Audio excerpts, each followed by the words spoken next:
तो आज इस लेक्चर में हम बात कर रहे हैं किसके बारे में, चैप्टर नंबर 22 अगर तंत्र में। और सबसे पहला टॉपिक है इसमें अबॉर्शन के बारे में। तो अबॉर्शन क्या होता है, देखो बेसिकली क्या है अबॉर्शन का। अगर फीटस जो है वो 500 ग्राम से कम है या वो इंडिपेंडेंटली सरवाइव नहीं कर सकता है, ठीक है, इंडिपेंडेंटली क्या नहीं कर सकता है, सरवाइव नहीं कर सकता है, उसका क्या होना, एक्सट्रैक्शन होना या उसका एक्सपल्शन होना, वो कहलाता है एबॉर्शन, ठीक है। गर्भपात, गर्भपात सबने सुना होगा। कॉमनली अगर गांव की लैंग्वेज में देखोगे, जो मतलब थोड़े पढ़े लिखे लोग नहीं होते हैं, तो कहते हैं बच्चा गिरना। तो मतलब क्या हो जाता है, कब हम उसको अबॉर्शन कहेंगे, अगर फीटस का जो वेट है वो 500 ग्राम से कम है और उसको पूरे 22 हफ्ते नहीं हुए हैं गेस्टेशन में, मतलब मदर के यूट्रस में उसको यूट्राइन लाइफ जो है वो 22 हफ्ते से नीचे की है या 22 हफ्ते तक की है, उसको हम कहते हैं अबॉर्शन। ऐसी कंडीशन में अगर क्या होता है, यूट्रस एक्सट्रैक्ट हो जाता है या एक्सपल्स हो जाता है, उसको हम क्या कहा जाता है, अबॉर्शन कहा जाता है। तो अगर हम बात करते हैं मेडिकली, अगर हम डिफाइन करते हैं तो इज डिफाइंड एज एक्सपल्शन और extraction from its mother of an embryo और फीटस जिसका वेट कितना है, 500 ग्राम या 500 ग्राम से कम, ठीक है। और जब वो कैपेबल नहीं होता इंडिपेंडेंट सर्वाइवल के लिए, उसको हम कहते हैं अबॉर्शन, ठीक है। तो the 500 gram foetus mainly attend at about 22 week of gestation, तो मतलब 22 हफ्ते तक जाके क्या होता है, 500 ग्राम का पहुंचता है। तो या तो 500 ग्राम या 500 ग्राम से कम का जब फीटस एक्सपेल्ड हो जाता है, ठीक है, या 22 हफ्ते में जो फीटस एक्सपेल्ड होता है, उसको हम कहते हैं abortion. In India independently viability of foetus taken as more than 22 week. अगर इंडिया में बात की जाए, देखो कहीं ना कहीं पे क्लाइमेट या फिर रीजन का इफेक्ट भी होता है। तो अगर इंडिया में देखते हैं कि अगर फीटस 22 हफ्ते के बाद, अगर 22 से पहले एक्सपेल्ड हो रहा है या किसी रीजन ड्यू टू किसी भी कोई मेडिकल कंडीशन हो सकती है, कोई पैथोलॉजिकल कंडीशन हो सकती है, वो भी हो सकता है, ठीक है। तो अगर ऐसी कंडीशन हो रही है, लेस देन 22 है, तो वो इंडिपेंडेंटली सर्वाइव नहीं करेगा, ठीक है। लेकिन अगर 22 हफ्ते के बाद देखेंगे, अगर 22 हफ्ते के बाद उसका एक्सपल्शन हो रहा है, तो वो कैपेबल होता है इंडिपेंडेंटली सर्वाइव करने के लिए। तो अबॉर्शन में दो चीजें आएंगी कि फीटस जिसका 500 ग्राम वेट है या 500 ग्राम से कम वेट है, या जिसने पूरे 22 हफ्ते इंटर यूट्राइन लाइफ में पूरे कवर नहीं किए हैं, ठीक है, तो उसका एक्सपेल्ड होना कहलाता है अबॉर्शन, ठीक है। अबॉर्शन क्लियर हो गई, डेफिनेशन सबके हैंडल्स कर दो। क्लियर हुआ है अबॉर्शन क्या होता है, ठीक है, सिंपल सी लैंग्वेज में अबॉर्शन यही होता है। अब देखो अबॉर्शन में कुछ टर्म्स आती हैं। पहली टर्म है इन्फेंटिसाइड। इन्फेंटिसाइड मतलब किलिंग इन्फेंट। इन्फेंट किसको कहा जाता है, जब 12 महीने से, बर्थ से 12 महीने तक का जो बच्चा होता है उसको कहते हैं इन्फेंट, इन्फेंट कहा जाता है, ठीक है। तो उसकी अगर हत्या की जा रही है तो उसको उसको कहेंगे इन्फेंटिसाइड, ठीक है। इसी तरह फीटिसाइड, तो किलिंग ऑफ फीटस। फीटस मतलब बिफोर बर्थ। तो फीटस कब तक टर्म दी जाती है, फीटस टर्म दी जाती है बिफोर बर्थ। बर्थ से पहले की लाइफ क्या होती है, फीटल लाइफ होती है। तो killing foetus is known as foeticide. एक होता है टर्म फिलीसाइड। फिलीसाइड मतलब क्या है, deliberately killing of child by parents. अगर पेरेंट्स क्या कर रहे हैं, बच्चे को जान पूछ के उसको मार रहे हैं, तो उसको कहा जाता है फेलिसाइड कहा जाता है। तो इस पे एमसीक्यू बन सकता है, ठीक है, इतना ज्यादा इंपॉर्टेंट नहीं है। अगर अबॉर्शन में देखोगे आगे आएगा MTP, medical termination of pregnancy आएगा, उसमें ज्यादा क्वेश्चन बनते हैं। अब इसी में छोटा सा टॉपिक आता है battered baby syndrome. Barter baby syndrome क्या होता है, देखो मतलब क्या होता है बार्टर बेबी सिंड्रोम का, किसी भी तरीके की फिजिकल इंजरी होना बच्चे पे। मान लो कोई तुम्हारे पास एक ऐसा बच्चा आया जिसका फिजिकल अपीयरेंस कैसा था कि उसके पूरे चेहरे पे कहीं ना कहीं मार्क थे, उसके कहीं ना कहीं चोट के निशान थे या फिर वुंड्स थे, ठीक है। तो वो कहीं ना कहीं अगर बच्चे को किसी तरीके की इंजरी वगैरह उसकी उसको देख रहा है, अपीयरेंस हो रही है, तुम्हें अपीयर हो रही है, तो उसको कहा जाता है बार्टर बेबी सिंड्रोम। तो बार्टर बेबी सिंड्रोम वो होता है जिसमें क्या होता है, वो has received repetitive physical injuries as a non accidental violence produce by parents और गार्जियन। तो गार्जियन जैसे बच्चे वगैरह को मारते हैं, या तो पेरेंट्स की तरफ से बच्चे को इंजरी देना या गार्जियन की तरफ से बच्चे को इंजरी देना, वो कहलाता है बार्टर्ड बेबी सिंड्रोम। या उसके क्या होगा, जब उसको इंजरी होगी, फिजिकल रिपीटेटिव इंजरी होगी, तो वहां पे मार्क्स बन जाएंगे तो उसको कहा जाएगा बार्टर बेबी सिंड्रोम। तो ये बार्टर बेबी सिंड्रोम किसके लिए अगर बात करें, age below 3 year of age, अगर 3 साल से नीचे तक के, मान लो तुम्हारा कोई जैसा होता है ना कपल्स में आपस में नहीं बनती है, तो किसी या तो फादर का जो था या मदर के साइड से बच्चे को क्या हुआ, रिपीटेटिव इंजरीज हो गई और वो बच्चा 3 साल से नीचे का है, तब तुम उसको टर्म दोगे बार्टेड बेबी सिंड्रोम कहोगे, ठीक है। अगर देखते हो तो मेल से फीमेल रेशियो कितना बताया गया, मेल 2:1 रेशियो की अगर एक्सपेक्ट बात करते हैं। स्टेटस ऑफ चाइल्ड, तो इलिजिमेट एंड अनवांटेड चाइल्ड, ऐसा था कि भाई चाइल्ड नहीं चाहिए था पेरेंट्स को, ठीक है, वो मतलब हो सकता है दोनों जॉब कर रहे थे या कुछ भी अदर कंडीशन थी, ठीक है, वो नहीं चाहते थे प्रेगनेंसी। उस टाइम पे प्रेगनेंसी हुआ तो इरिटेशन कॉज होने लगी, इरिटेशन वो किस पे उतरी, बच्चे पे उतरी, तो बच्चे को मारने लगे, बच्चे के रिपीटेटिव इंजरी होने लगी, तो उसको कहेंगे बार्टेड बेबी सिंड्रोम। या प्रेगनेंसी बिफोर मैरिज और फेलियर ऑफ कॉन्ट्रासेप्टिव वगैरह फेलियर हुआ, वो चाहते ही नहीं थे बच्चा हो, ठीक है, तो उस वजह से क्या किया, उसको उन्होंने बच्चे को मारा, तो उस वजह से हो सकता है।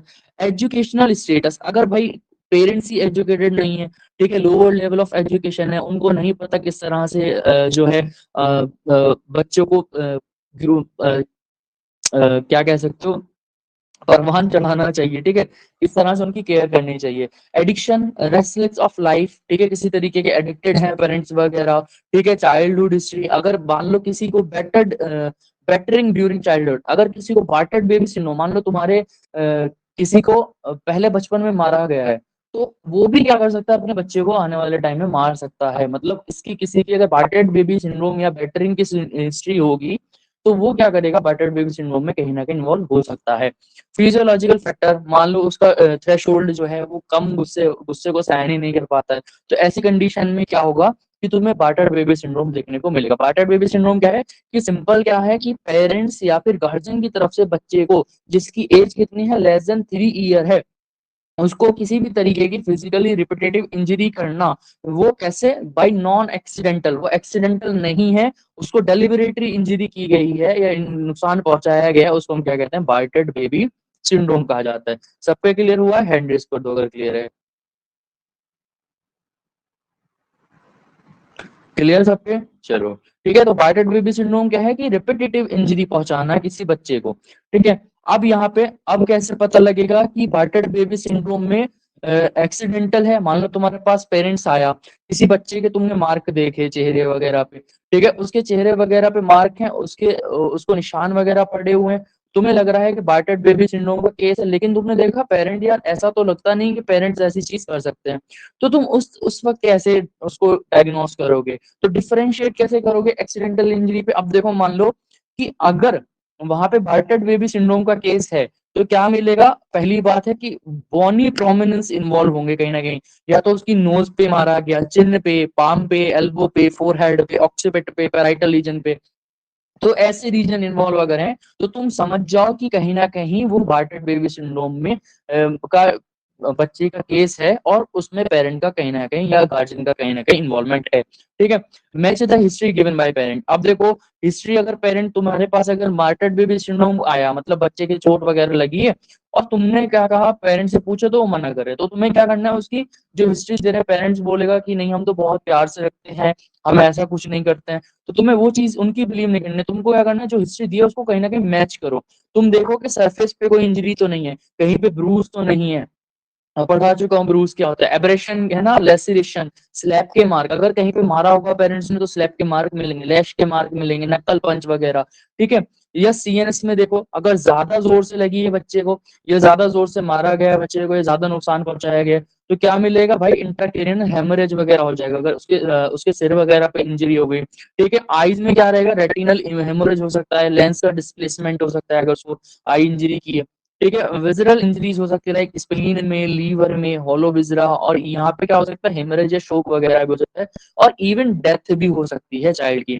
बर्न्स मार्क देख सकते हो, ठीक है। मान लो क्या होता है कभी कभी, जैसे पुराने जमाने में क्या करते थे पेरेंट्स, ठीक है, बहुत को देखा है, मेरे पेरेंट्स ने ऐसा नहीं किया, लेकिन हाँ बहुत जगह पे क्या होता है कि वो क्या करते थे, अगर जैसे मूवीज में दिखाया, गरम चिमटा करते थे जिससे रोटी पकाते, तुम चिमटा जो होता है, ठीक है, उसको हीट किया और वो बच्चे के लगा दिया, तो भाई वहां पे बर्न्स मार्क आ जाएंगे। तो यहाँ पे देख सकते थे, क्या देख सकते हो कि स्मॉल सर्कुलर पिच बर्न में इंडिकेट, यहाँ पे डेलिबरेटिंग स्टबिंग ऑफ सिगरेट। मान लो अगर तुम्हें इस तरह के बच्चे का हाथ है तो उसके गहरे गहरे बर्न मार्क दिख रहे हैं, तो कहीं ना कहीं क्या हुआ कि पेरेंट वगैरह ने, किसी ने उसको उसको सिगरेट लगा दी है। ठीक है, तो अगर वहां पे स्मॉल सर्कुलर पिट पेटेड मतलब गड्ढे की तरह वहां पे बर्न मार्क्स है, तो समझो कहीं ना कहीं उसको सिगरेट वगैरह से जलाया गया है बच्चे को। तो इस तरह से तुम क्या कर सकते हो, वाइटेड बेबी सिंड्रोम के जो केस होगा उसको डायग्नोस कर सकते हो, उसको डिफरेंशिएट कर सकते हो। क्लियर हुआ भाई? बार्टेड बेबी सिंड्रोम क्या होता है? बार्टेड बेबी सिंड्रोम सिंपल सा है कि बच्चे को क्या करना, किसी भी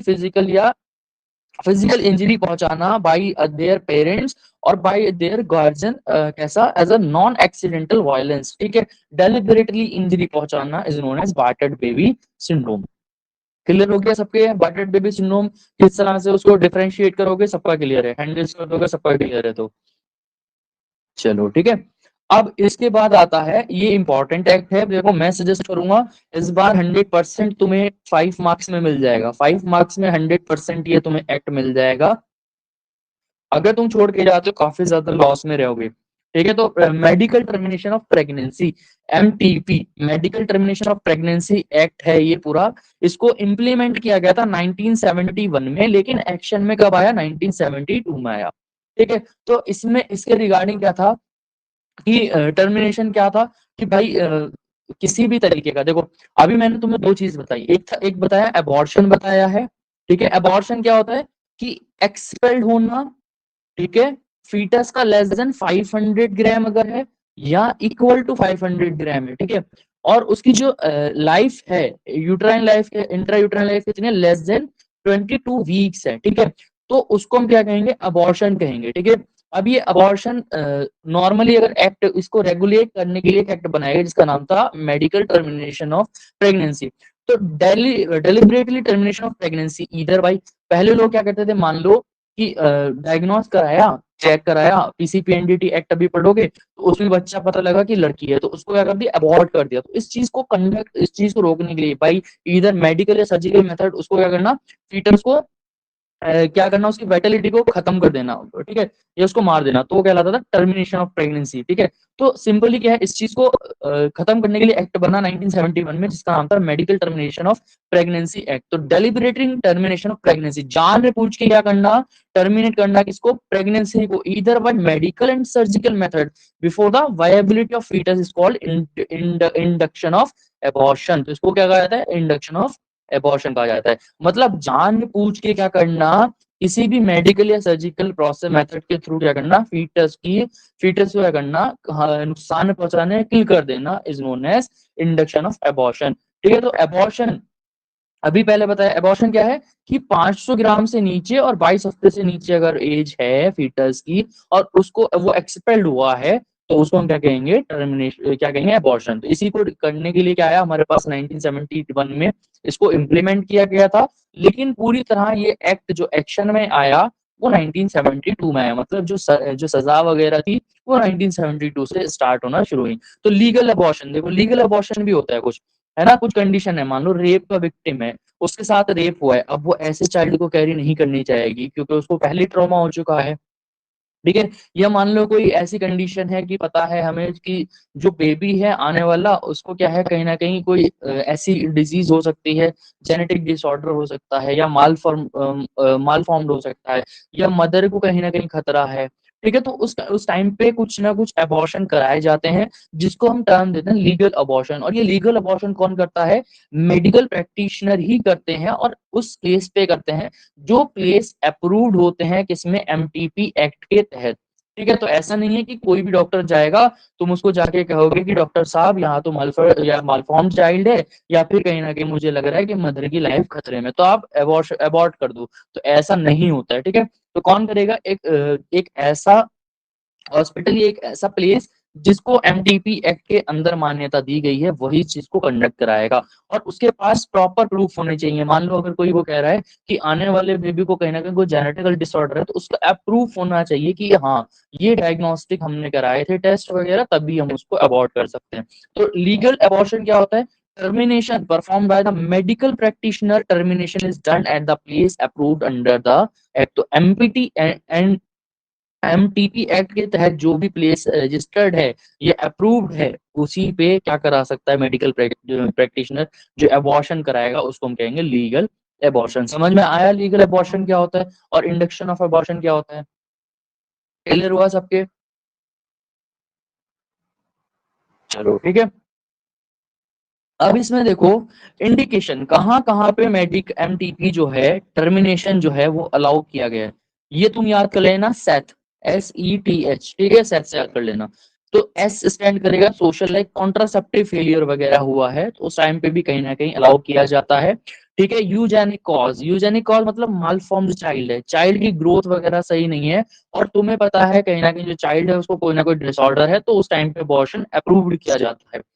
थेरापेटिक मतलब मदर की लाइफ वगैरह डेंजर में है, या ह्यूमैनिटेरियन बेस पे, जैसे अगर मान लो कि रेप की हुआ था किसी का और उस टाइम पे प्रेगनेंसी हो गई है, तो उस टाइम पे भी अबॉर्शन लीगलाइज तरीके से कंडक्ट किया जाता है ताकि जो रेप विक्टिम है वो आगे ट्रॉमा से निकल जाए। ठीक है। अभी आने वाले लेक्चर्स में तुम्हारा रेप भी है, चैप्टर नंबर 23 में सेक्सुअल ऑफेंसेस, वो भी पढ़ेंगे। ठीक है। लेकिन देखो अगर हम करा देंगे तो जो थेरेपेटिकल अबॉर्शन है, थेरेपेटिकल अबॉर्शन बताया ना कि मदर की लाइफ अगर डेंजर में है, तो first define in declaration of Oslo, ये पूछ ले सकता है एमसीक्यू में कि जो हमारा थेरेपेटिकल अबॉर्शन है वो किसमें डिक्लेयर किया था, डिफाइन किया गया था, तो define in declaration of Oslo, याद कर लेना। ठीक है। अब इसके बाद कॉम्प्लिकेशन क्या हो सकता है, मान लो लीगल अबॉर्शन के बाद भी कॉम्प्लिकेशन हो सकते हैं। क्या हो सकता है? मेंस्ट्रुएशन डिस्टर्बेंस हो सकता है, पेल्विक में कोई इन्फ्लेमेशन हो सकता है, स्कार्स सकते हैं, डिसमेच्योरिटी हो सकती है, या रप्चर हो सकता है यूट्रस का। तो इसी ये सारे कॉम्प्लिकेशन तुम्हें जो है वो देखने को मिल सकते हैं। अब देखो मेन चीज है यहाँ पे, जो हमारा आईपीसी कौन कौन से डिफाइन करती है अबॉर्शन को। तो क्रिमिनल अबॉर्शन क्या है? क्रिमिनल अबॉर्शन क्या है? क्रिमिनल अबॉर्शन क्या होगा, खुद बताओ। देखो क्रिमिनल अबॉर्शन वो अबॉर्शन होगा जो इन इंडिकेशंस को फॉलो नहीं कर रहा होगा, या तो सोशल कॉजेस को, या यूजेनिक कॉजेस को, या थेरेपेटिक को, या ह्यूमैनिटेरियन, इन सब को फॉलो नहीं कर रहा होगा। उसके अलावा जो भी अबॉर्शन होगा वो कहलाएगा क्रिमिनल अबॉर्शन, या डेलिबरेटरी अबॉर्ट कराना वो कहलाएगा क्रिमिनल अबॉर्शन। जैसे इसमें देखो, इसमें तो सिंपल सी है, सेक्शन में याद करना इजी हो जाएगा, 12, 13, 14, 15, 16। ठीक है। 312, 313, 314, 315, 316। तो ये abortion with consent of mother, अगर मदर की कंसेंट है लेकिन बेबी को कुछ नहीं है ना, मदर को खतरा है, लेकिन बस तुमने क्या किया, मदर से पूछा, मदर भी नहीं चाह रही, तुम भी नहीं चाह रहे, तुमने क्या किया, अबॉर्ट करा दिया, तो उस पे भी सजा है। ठीक है। तो कौन से आईपीसी डील करती है? 312, abortion without consent of mother. तुमने मदर से नहीं पूछा, बस तुम नहीं चाह रहे थे कि जैसा मोस्टली कंट्री, अब तो कहीं नहीं होता, पहले होता था ना कि लड़की नहीं चाहिए तो अबॉर्ट कर दो। ठीक है। तो उस टाइम पे क्या होता था? 313। ठीक है। 314 क्या है? Death of mother during abortion. अगर मान लो अबॉर्ट करा रहा है कोई, ठीक है, एक तो मतलब या तो कंसेंट था मदर का या नहीं था, जो भी था, और वो फिर भी अबॉर्ट करा रहा है, तो उस टाइम पे अगर अबॉर्शन के टाइम पे मदर की डेथ हो जाती है तो 314 आईपीसी उसको डील करता है। अगर 28 हफ्ते से पहले, 28 हफ्ते के बाद, तो किलिंग फीटस आफ्टर 28 वीक क्या कहलाता है हमारा, कौन डील करता है? सेक्शन 315। ठीक है। 316 IPC want to kill mother, बच्चे मदर को मारना चाहता था लेकिन क्या किया, मदर सर्वाइव कर गया, फीटस मर गया, तो उसको क्या होगा, 316 आईपीसी डील करता है। ठीक है। ये हो गया हमारा MTP, medical termination of pregnancy. 5 marks में पूछा जाता है, इस ज्यादा इसमें नहीं पूछा जाता है, तो 5 मार्क्स के अकॉर्डिंग तुम्हें इतना ही लिखना है। क्लियर हुआ सबको? हैंड कर दोगे क्लियर है? आशा एनटीपी क्लियर? चलो। अब इसमें एमटीपी के बाद है नेक्स्ट हमारा पीसीपी एनडीटी। ठीक है। P PC PDT, PCP NDT. ठीक है। Pre conception perinatal diagnostic test technique act. ठीक है।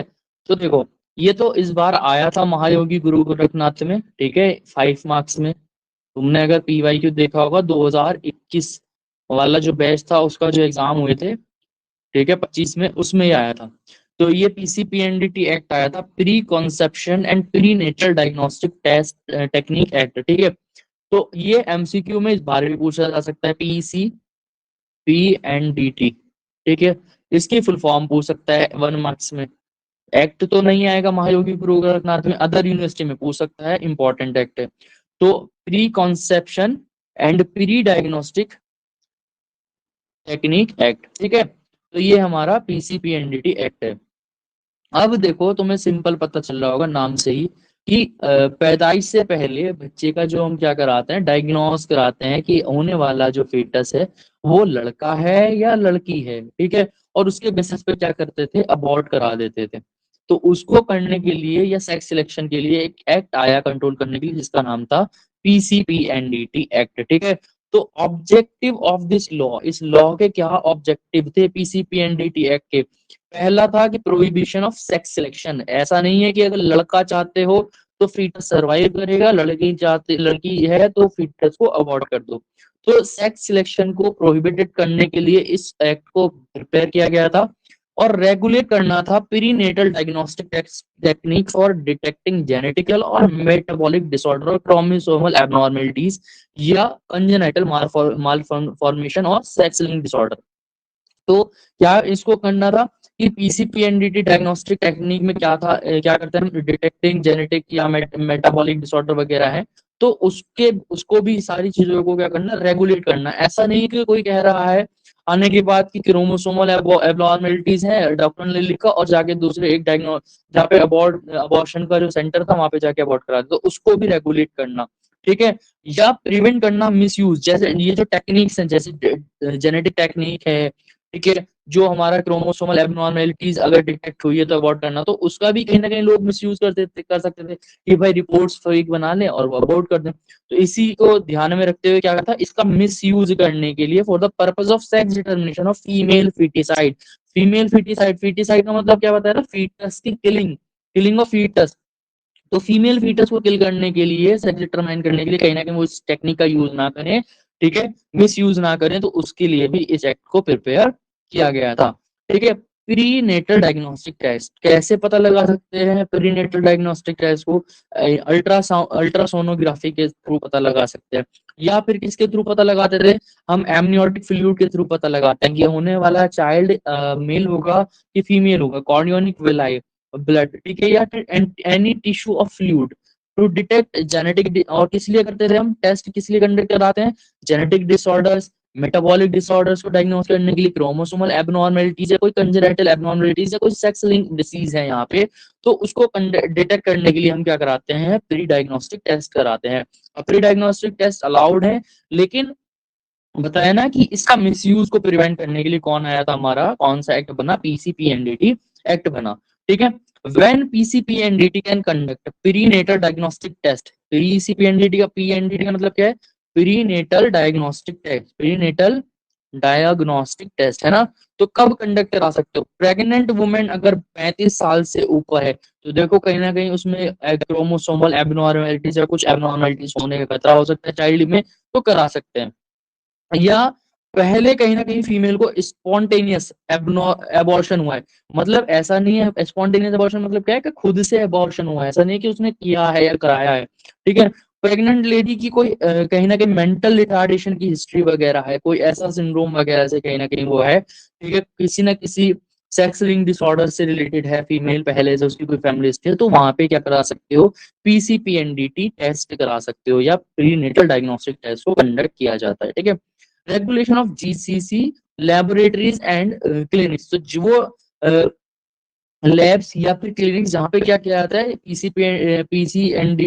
पीएनडीटी को या जो हमारे टेस्ट है उसको कंडक्ट किया जाता है, तो वहां पे no genetic counselling centre, lab और clinic unless registered and conduct associate. और देखो जो पीएनडीटी है, जो भी टेस्ट कराएगा, प्रीनेटल डायग्नोस्टिक टेस्ट कराएगा, तो वहां पे जो काउंसलिंग सेंटर है, जेनेटिक काउंसलिंग सेंटर, जीसीसी का मतलब है जेनेटिक काउंसलिंग सेंटर, ये लैब या क्लिनिक कोई भी नहीं कंडक्ट करा सकता अनलेस जब तक उसके पास क्या ना हो, रजिस्ट्रेशन ना हो related to prenatal diagnostic test technique. या नो जीसीसी या क्लिनिक एक्सेट्रा विल इशू या publish distribute and communicate any advertisement. अब ऐसा नहीं है कि किसी को अगर मान्यता मिल गई है, किसी ऐसे सेंटर को मान्यता मिल गई है कि जो पीएनडीटी करा सकता है, टेक्निक टेस्ट को फॉलो, टेस्ट कंडक्ट करा सकता है, तो उसको पब्लिकली इशू नहीं करेगा या उसको एडवर्टाइजमेंट नहीं करेगा कि हमारे यहाँ पे टेस्ट कंडक्ट किए जाते हैं, ठीक है। और pre conception sex selection by any mean, और वो किसी भी तरीके से प्री नेटल डिटर्मिनेशन वगैरह नहीं वो करेंगे, ठीक है। अगर कोई ऐसा करता है तो उसके ऊपर क्या चीजें बताई गई हैं, तो पनिशमेंट क्या है, अगर कोई भी पर्सन इस एक्ट के तहत, if any person act contrary to prohibited listed in act he will punish with, अगर कोई पकड़ा जाता है या जो भी चीजें ऊपर बताई गई इसके अलावा कोई भी चीज मिसकंडक्ट करता है तो 10,000 रुपए का फाइन और 3 साल के लिए सजा बताई गई। अगर पर्सन क्या कर रहा है, seeking aid of the bodies person, ठीक है, तो वो भी क्या कर सकता है, 50,000 या 3 साल तक की सजा के लिए उसको भी यहाँ पे प्रावधान रखा गया है, ठीक है। और अगर डॉक्टर वहां पे इंक्लूड है तो डॉक्टर का जो रजिस्ट्रेशन है वो सस्पेंड कर दिया जाएगा, उसका जो नेम है, जो मेडिकल काउंसलिंग उसका नेम है वो 5 साल के लिए खत्म कर दिया जाएगा, और या तो वो परमानेंटली भी उसको खत्म कर सकती है काउंसलिंग, ठीक है। ये यहाँ पे उसका प्रावधान बताया गया है। क्लियर हो गया सबके? हैंड रेस कर दो अगर क्लियर है तो। पीसीपी एनडीटी क्लियर हुआ सबके? आस्था क्लियर हुआ? चलो ठीक है। अब है आर्टिफिशियल इंसेमिनेशन। आर्टिफिशियल इंसेमिनेट का मतलब क्या होता है कि मेल जब क्या करता है, फीमेल तक, फीमेल के जो जो हमारा रिप्रोडक्टिव पार्ट है जहाँ पे फर्टिलाइजेशन होना है वहां तक अगर सीमेन पहुंच रहा है उसको हम कहते हैं इंसेमिनेशन। इंसेमिनेट मतलब क्या करना कि सिंपल, जब मेल क्या करता है, जो अपना सेक्स ऑर्गन है उसके थ्रू फीमेल वेजाइना में अपने जो सीमेन है उसको इंट्रोड्यूस करता है, उसको हम कहते हैं इंसेमिनेशन। अब मान लो अगर ऐसी कंडीशन है कि भाई मान लो कि जो मेल है वो कहीं ना कहीं स्टेराइल है, ठीक है, या मेल क्या है उसको कहीं ना कहीं इजैकुलेशन की इशू है, ठीक है, या उसके पेनिस में कोई डिफेक्ट है, तो वो जाहिर सी बात है इंसेमिनेट नहीं कर पाएगा, फीमेल को प्रेग्नेंट नहीं कर पाएगा। तो उस कंडीशन में क्या कंडक्ट किया जाता है, उस कंडीशन में कंडक्ट किया जाता है आर्टिफिशियल इंसेमिनेशन। तो आर्टिफिशियल इंसेमिनेशन का मतलब क्या है कि जो मेल का सीमन है उसको क्या करना, वेजाइना, सर्विक्स और यूट्रस, इन सब के थ्रू होते हुए क्या करना, इंस्ट्रूमेंट की हेल्प से क्या कराना, मेल के सीमेन को इंट्रोड्यूस कराना, ठीक है, विदाउट सेक्सुअल इंटरकोर्स, उसको हम कहते हैं आर्टिफिशियल इंसेमिनेशन। तो आर्टिफिशियल इंसेमिनेशन मतलब क्या है, deposition of man siemens in the vagina, cervix, canal और यूट्रस। तो सिंपली क्या है कि सीमेन को इंट्रोड्यूस कराना, मेल सीमेन को इंट्रोड्यूस कराना है in female genital with the help of किसके थ्रू, with the help of instruments, ठीक है, with the help of instruments.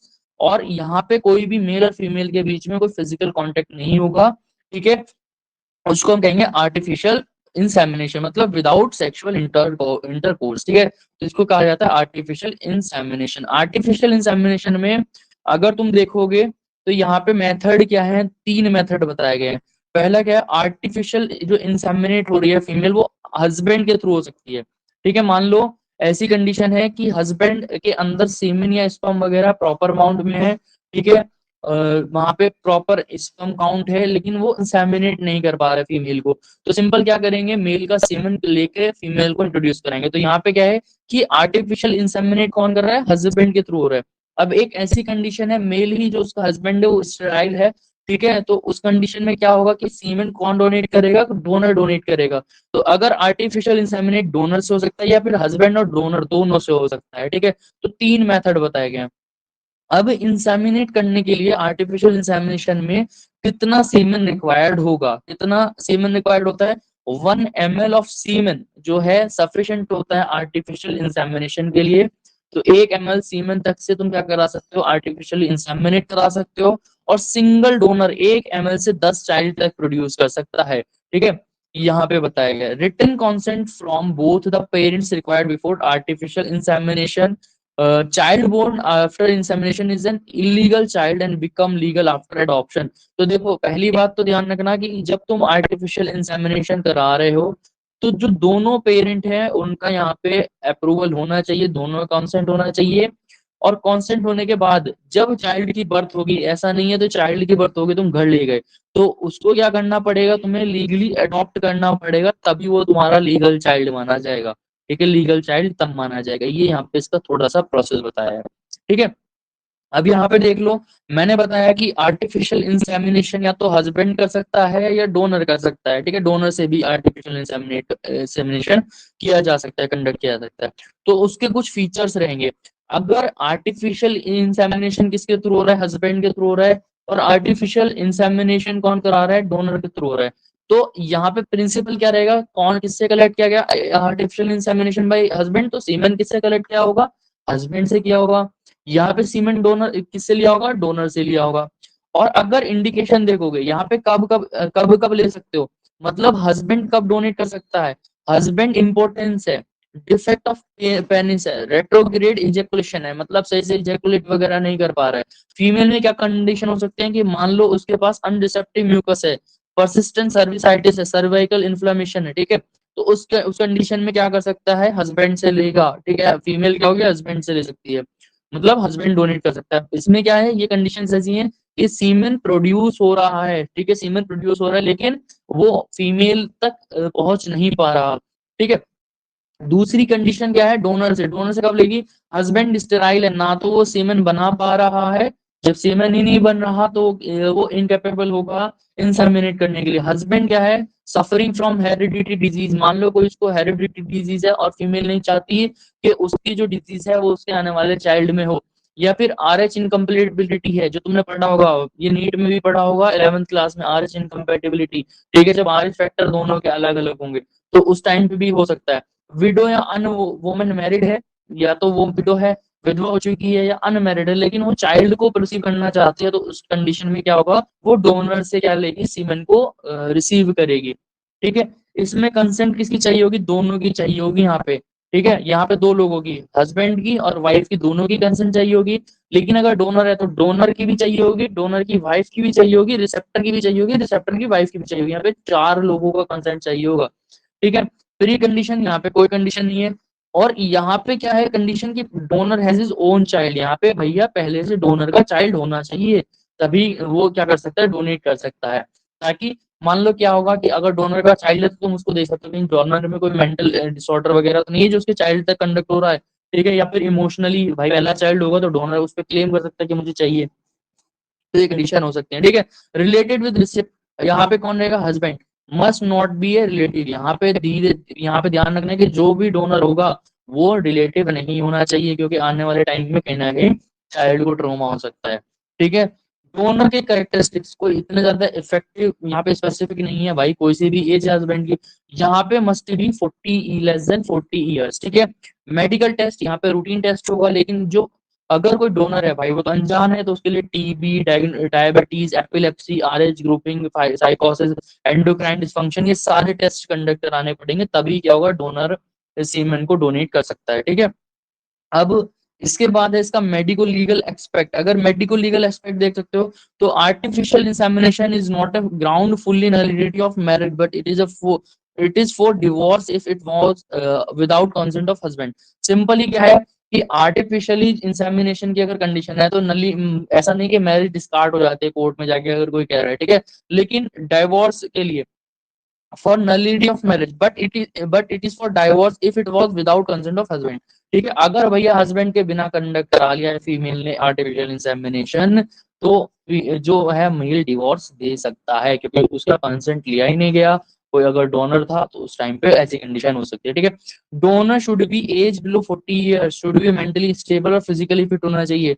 Donor must be not be relative by either of recipient, ना तो हस्बैंड की तरफ से डोनर वो होना चाहिए, ठीक है, रिलेटिव होना चाहिए, ना तो फीमेल की साइड से डोनर वो होना चाहिए, उसका रिलेटिव होना चाहिए, ठीक है। Donor shouldn't know the outcome of artificial insemination, return declaration from donor, donor से भी रिटर्न डिक्लेरेशन वगैरह ले लेना चाहिए। तो यहाँ पे ये होता है आर्टिफिशियल इंसेमिनेशन हमारा कंप्लीट। अब इसके बाद है छोटा सा टॉपिक इसी चैप्टर 22 में, सरोगेसी। सरोगेसी में तुमने एक मूवी देखी होगी, ठीक है, जिसमें सलमान खान रहता है और एक और भी है ना, तो सलमान खान के पास जो वाइफ होती है रानी मुखर्जी और प्रीति जिंटा, ठीक है, तो प्रीति जिंटा क्या होती है उस टाइम पे सलमान खान के चाइल्ड को कैरी कर रही होती है, ठीक है। तो सरोगेसी मतलब क्या है कि एक किराए की माँ कह सकते हो, ठीक है, वर्ड में थोड़ा इनअप्रोप्रिएट लग रहा है कहने में भी।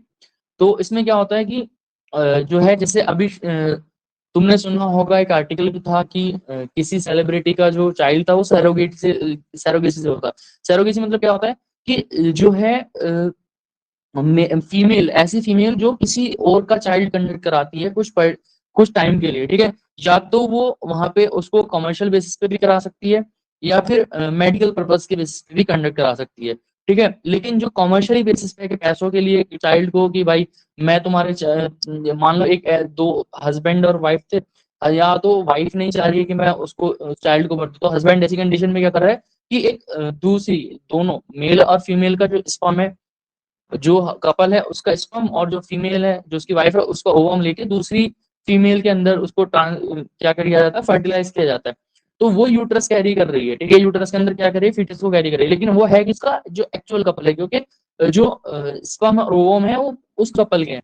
तो उस कंडीशन को हम कहते हैं सैरोगेसी। तो सैरोगेसी क्या है, एक मेथड है रिप्रोडक्शन का where woman agrees to carry a pregnancy and give birth as substitute for the contracted party. जो कॉन्ट्रैक्टेड पार्टीज हैं उनको क्या देती है, उनकी जो चाइल्ड है उसको बर्थ देती है, ठीक है, और या वो एग्री करती है कैरी करने के लिए प्रेगनेंसी को, किसके लिए, जो कॉन्ट्रैक्ट जिस पार्टी से उसने कॉन्ट्रैक्ट किया उसको कहेंगे सैरोगेसी, ठीक है। The word surrogate has its origin Latin कहां से होता है, सैरोगेट से हुआ, जिसका पास्ट प्रिंसिपल क्या था, सैरोगेट मतलब क्या है कि सब्स्टिट्यूट, सैरोगेट का मतलब क्या था, सब्स्टिट्यूट।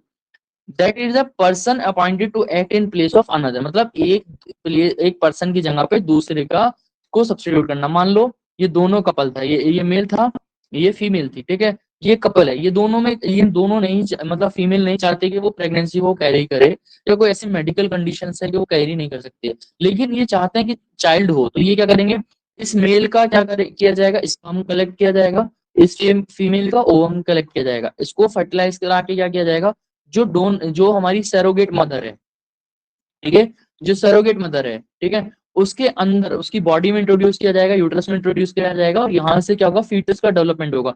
तो ये जो है इसको हम कहेंगे सैरोगेट, क्या कहेंगे, सैरोगेट मदर। और इस पूरे प्रोसेस को हम कहेंगे सैरोगेसी, ठीक है। तो सैरोगेट का मतलब क्या है कि सब्स्टिट्यूट, मतलब क्या किया कि देखो माँ ये बननी थी, क्योंकि चाइल्ड भाई ओम वगैरह से, लेकिन माँ कौन बना, ये बनी, तो इसने क्या किया, इस फीमेल को इस फीमेल ने सब्स्टिट्यूट कर दिया, तो इसको कहते हैं सैरोगेट, ठीक है, सैरोगेसी।